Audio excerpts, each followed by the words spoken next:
Welcome to Islamic Life Coach School podcast. Apply tools that you learn in this podcast and your life will be unrecognizably successful. Now your host, Dr. Kamal Akhtar. Hello everyone. Peace and blessings be upon all of you. Today is part 3 of the 4-part series during Ramadan around your baseline energetic wavelength, what I call your consciousness set point. In part 1, we discussed the definition of your consciousness set point, what I measure in my program with an SQ score. This is your operating level. It is the baseline from which you interpret reality. Two people can face the same circumstance and live completely different internal realities because their set points are different. A low SQ score is a state of chronic dysregulation. This is your nervous system living in prolonged survival mode. At this level, your access to choice is very low. The gap between stimulus and response is next to non-existent. You don't feel like you're choosing your actions. Your actions feel automatic, very justified, and always urgent. Inshallah, I have shown you up until now not to treat this as moral failure or a weak personality. And I've shown you that this is a skill you can up-level. Because with that up-leveling comes a high SQ score, which is regulated perception. It does not mean that you don't feel anger, fear, or sadness. It just means you have access to choice inside of those emotions. You can assign meaning deliberately instead of reflexively, and you're able to separate an event in your life from your identity. In part 2, we talked about how worship elevates your set point. Salah, fasting, dhikr, Quran, all of that as regulation training. Worship being one of the primary technologies that Allah subhanahu wa ta'ala has given you to recalibrate your nervous system and refine your perception. When you engage in worship consciously, it widens your inner arena. And Ramadan, as a part of that worship, is then about operating from a higher SQ level. So now we move on to what keeps the set point low in the first place. And that's today's topic. In this episode, we're going to explore how raising your SQ breaks the cycle where trauma narrows your perception and perception keeps recreating the wound. How your temporary protective adaptation becomes a permanent self-concept. Adaptations in your psyche are created to deal with trauma, and these adaptations protect you. They're not your sign of weakness, they're a sign of inner intelligence. When you were overwhelmed, you felt unsafe, you were unheard, you felt powerless. In all of those scenarios, your nervous system made decisions faster than your conscious mind could keep up. All because that's what the situation called for.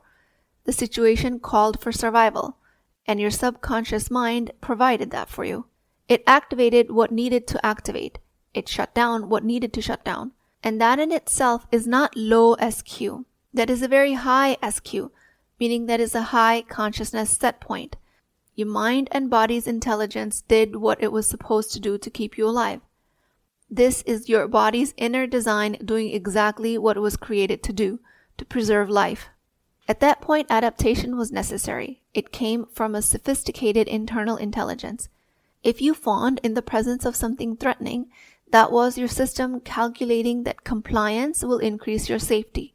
If you dissociated or froze during an assault, that was your nervous system protecting you from psychological harm when physical escape was impossible. Even your fight response, anger, sharpness, dominance, may have been the only way to carve space along the chaos that you might have been living with. In these moments, your body makes the right choice, even when your conscious choice was not intact.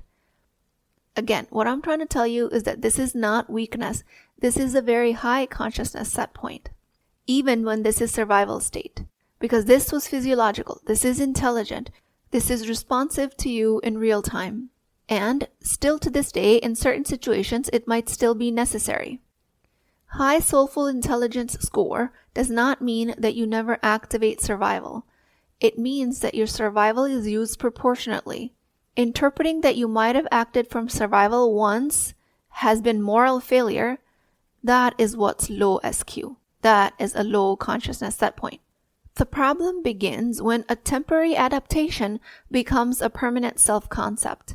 When what once protected you becomes who you think you are now. I'm just anxious. I'm just avoidant. I'm just a people pleaser. I don't know how to come out of it. I'm just someone who gets walked all over. Trauma is when your protective mechanisms are something that you stay in perpetually, long after the threat is resolved. An identity level attachment to these survival patterns comes from a low SQ, and that keeps the SQ well below 50. Your consciousness set point determines if your trauma, which was once a well-adapted survival response, becomes your identity. It remains in your past where it belongs, or it dictates your present and your future. Survival response initially reflects a high intelligence, but living in perpetual trauma comes from low intelligence, and it lowers your set point even further. There's a difference between you experiencing harm, trauma, and you having the responsibility to heal from it. That comes from an elevated set point. You can be a woman who might have experienced harm at one point. That's history.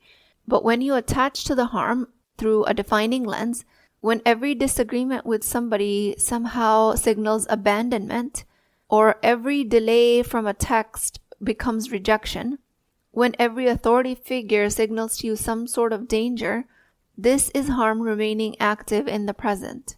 And this doesn't happen because harm is still happening.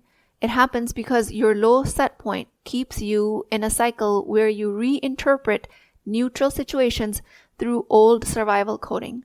The harm occurred in the past. Attachment through low SQ keeps it recurring even in different forms across your life.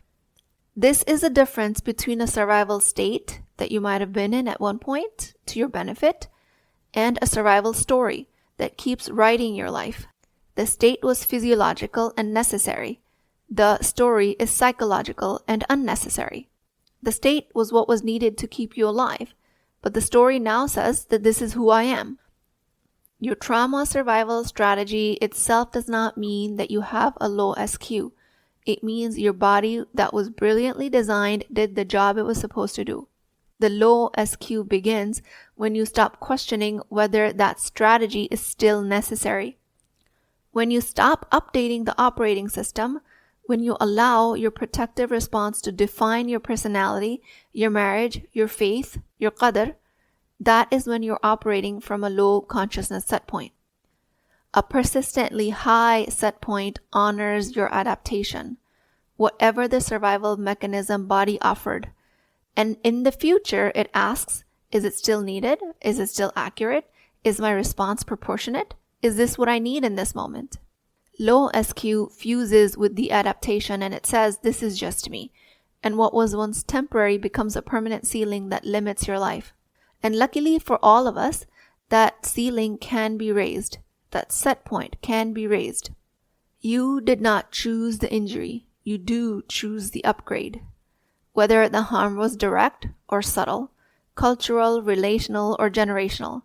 You did not design the environment that shaped you, and you did not choose your initial imprint. But you do choose the upgrade, and this is what the series is calling you to do. Even if your wound was passed down from generations, and even if it predates your memory, you're not meant to stay configured around it. The harm might have been imposed, but the refinement is your choice. And through this refinement, it does not mean that you deny the injury. It just means that you allow it to exist in the past. If you live at a low set point as the effect of trauma, responsibility of your upgrade gets misinterpreted as self-blame. This is why healing takes courage. Staying low keeps the gates open to repeated harm, which becomes a cycle, and you are here to break the cycle. Upgrading your operating system does not erase the wound. It prevents the wound from organizing your future. And this Ramadan is your structured invitation to do this level of taskiyah, this self-refinement. Taskiyah is the leadership of your internal system, and Ramadan gives you conditions to practice this leadership daily, where you restrain your impulse and you regulate your hunger, you observe your reactions. Through that, you're well on your way on how to learn to reassign meaning to your situations. Ramadan is a month of operating system upgrade. What keeps you stuck at a lower level of consciousness set point, and another name for that state is unhealed trauma. Unhealed trauma keeps the nervous system into survival mode, which then solidifies into adult pattern behaviors. Fight response often shows up as narcissistic or dominating behavior. Flight becomes avoidance. Freeze manifests as depression or shutdown. And fawn is what grows into people-pleasing. Beneath all of them is the same core wound, a lack of self-worth, a low consciousness set point. So what keeps you as a woman anchored in a low SQ has not been weakness. It's not even ignorance or a lack of iman. It is your unhealed trauma running the nervous system. Trauma pushes the body into survival mode, and the survival mode does not just end on its own just because time passed. When survival becomes chronic, it hardens into adult behavioral loops, and we end up calling it our personality. Sometimes women even start confusing it as your Islamic duty, meaning at some point most women confuse their suffering with the life of piety. This is a huge trauma in itself. What happened to you was not your choice, what we were exposed to, deprived of, or forced to endure. But when trauma is left unhealed, it does not stay in the past. It takes over the present, and the survival patterns become the operating system of your life. By definition, that is a consciousness set point below 50. So in this sense, what has otherwise been taught to you as a woman as your qadr is the lived outcome of your low consciousness set point. If you grew up in instability, financial chaos, unpredictability, constant stress, as an adult, you might struggle to earn well, or you might earn well, but you live in chronic scarcity. You hoard money, you doubt your management skills, you compulsively overwork. You might find saying to yourself that this is just how I am with money. If as a woman you were emotionally dismissed growing up, your feelings were minimized or mocked, as an adult you might not be able to tolerate feedback. Every correction feels like a personal attack. You either become defensive or shut down completely. And this type of behavior is going to plateau your success at work. And none of that is because you lack intelligence, but because your nervous system interprets growth as danger. You might find yourself blaming the politics or timing or having a horrible boss, when in reality it is your low consciousness set point from unhealed trauma that is limiting your leadership capacity. Or if you look at worship, if you experienced religion as pressure or fear or a control tactic, as an adult you will oscillate between intense bursts of religious effort and complete burnout. If this is happening, trauma has hijacked your relationship with Allah subhanahu wa ta'ala, and you leaving it unrefined will keep your faith trapped in obligation.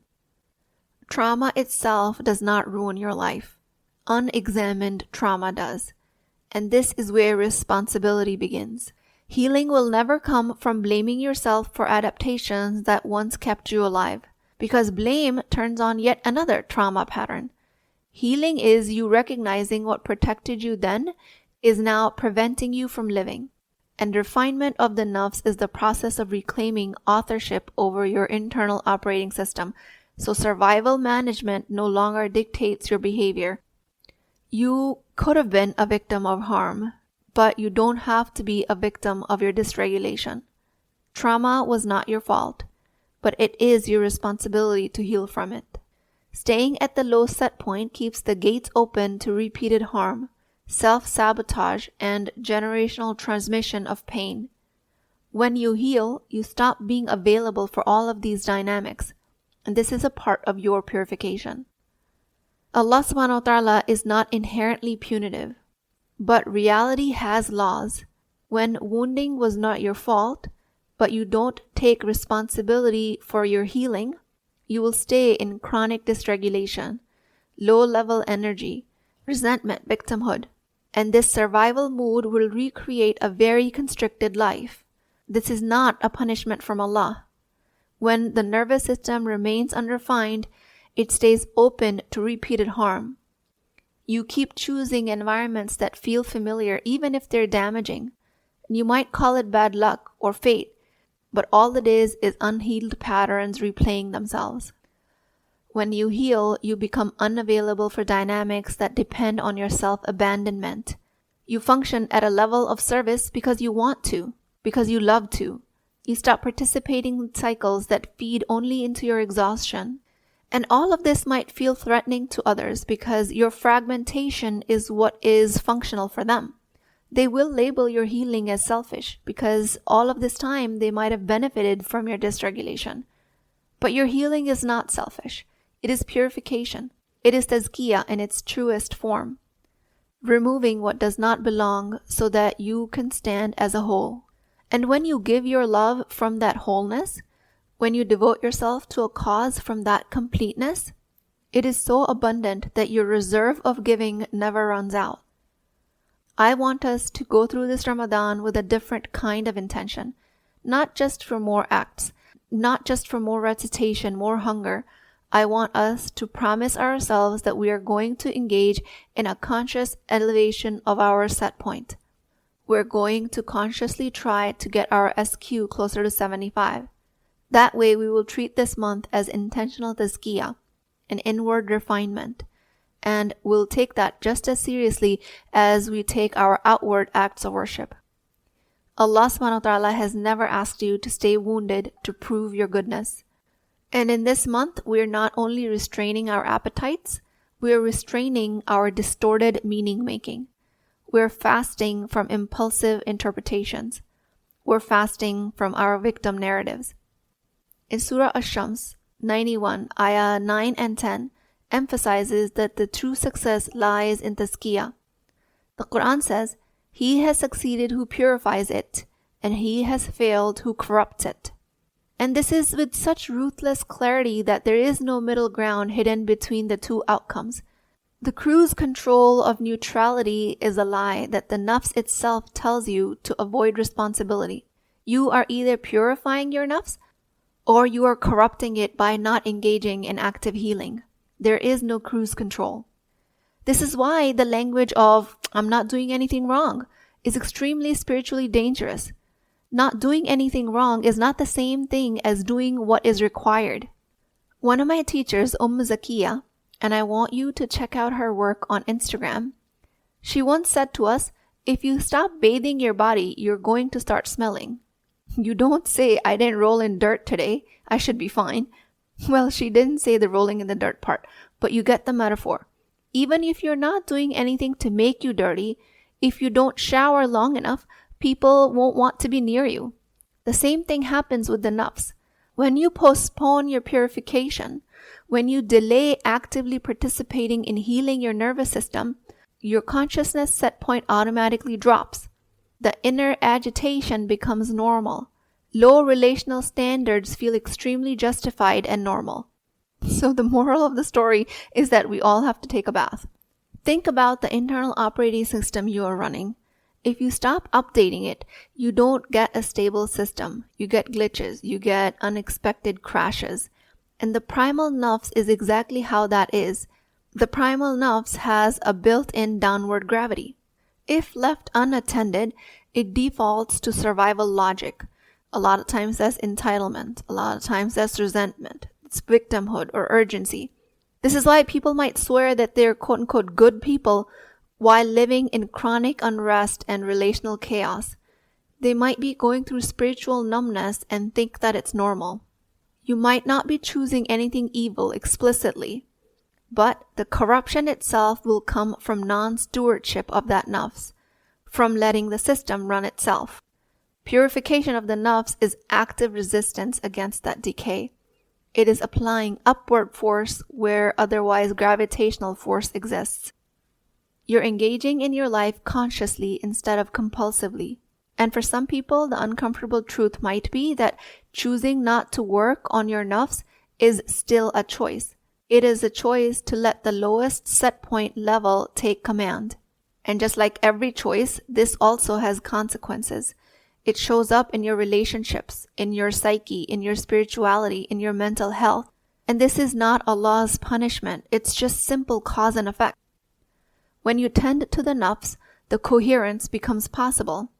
If you abandon it, the corruption does not need your permission to move in. Trauma was not your choice. Survival was your body's intelligence in that moment. but remaining configured around your old survival coding is not your destiny. This Ramadan, your invite is to upgrade your operating system, to move from automatic reactions to conscious authorship.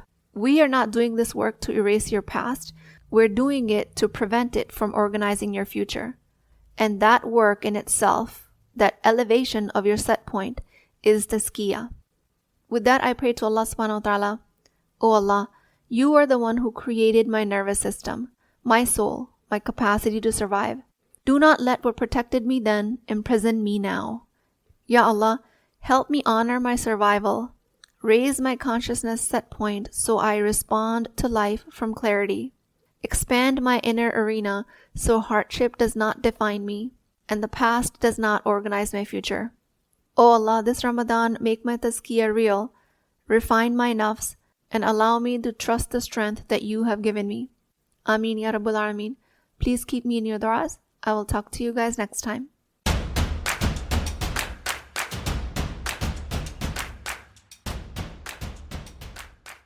Before you go, I would love to hear from you. If this podcast spoke to you, please take a few moments to leave a review. Your words will help reach other Muslim women find this message. And think of it as a small act of sadaqah jariyah, a continuous charity, because your review could be the reason another sister finds healing. And plus, I read every single one of your reviews. They truly mean a world to me. Please take a few seconds to rate and review on the podcast platform of your choice. Inshallah, I will talk to you in the next episode.